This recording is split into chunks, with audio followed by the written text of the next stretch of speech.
Israeli বাহিনীর নারকীয় তাণ্ডবে গাজায় বেড়েই চলেছে হতাহত ফিলিস্তিনিদের সংখ্যা। বুধবার দিনভর বিমান হামলায় কেঁপে কেঁপে ওঠে গোটা উপত্যকা। গাজার জাবালিয়া শরণার্থী শিবির থেকে সবাইকে অবিলম্বে সরে যাবার নির্দেশ দিয়েছে নেতানিয়াহু বাহিনী। ইসরায়েলি প্রতিরক্ষা বিভাগ জানিয়েছে, জাবালিয়া ছাড়াও ঘাবেন, আল শাইমা, শেখ জায়েদ, বেইত লাহিয়া প্রজেক্টেও অভিযান চালাতে পারে সেনারা। চলমান ইসরায়েলি হামলার কারণে গাজায় দেখা দিয়েছে চরম খাদ্য সংকট। ইসরায়েলি বাহিনী দাবি করেছিল ত্রাণবাহী প্রায় ১০০ ট্রাক উপত্যকায় প্রবেশ করেছে, তবে জাতিসংঘ জানিয়েছে নিরাপত্তা নিয়ে শঙ্কা থাকায় সরবরাহ করা যাচ্ছে না ত্রাণ।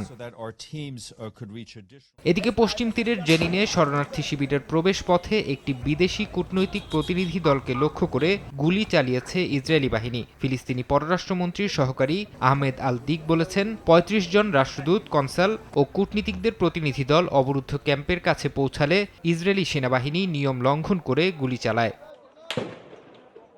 কূটনীতিকদের সফরের সময় এ ধরনের হামলার ঘটনায় নিন্দার ঝড় উঠেছে। ইসরায়েলের গুলিবর্ষণকে অগ্রহণযোগ্য বলে মন্তব্য করেছেন ইইউ পররাষ্ট্রনীতি প্রধান কাজা কলাস।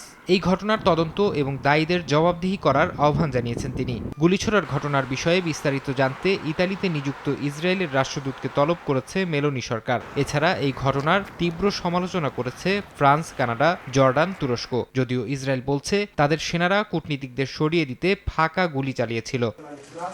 গাজা ভূখণ্ড সম্পূর্ণভাবে ইসরায়েলি সেনাবাহিনীর নিয়ন্ত্রণে যাবে বলে ঘোষণা দিয়েছেন প্রধানমন্ত্রী বিনিয়ামিন নেতানিয়াহু। বুধবার এক প্রেস ব্রিফিংয়ে তিনি বলেন, চলমান সামরিক অভিযান শেষে গাজার সব অঞ্চল থাকবে ইসরায়েলের নিয়ন্ত্রণে। এ সময় নেতানিয়াহু চলমান যুদ্ধ বন্ধের জন্য কিছু শর্তের কথা উল্লেখ করেন। এর মধ্যে রয়েছে হামাসের নিরস্ত্রীকরণ, উপত্যকা থেকে সংগঠনটির সব নেতার বহিষ্কার এবং গাজা নিয়ে ট্রাম্পের পরিকল্পনা বাস্তবায়ন।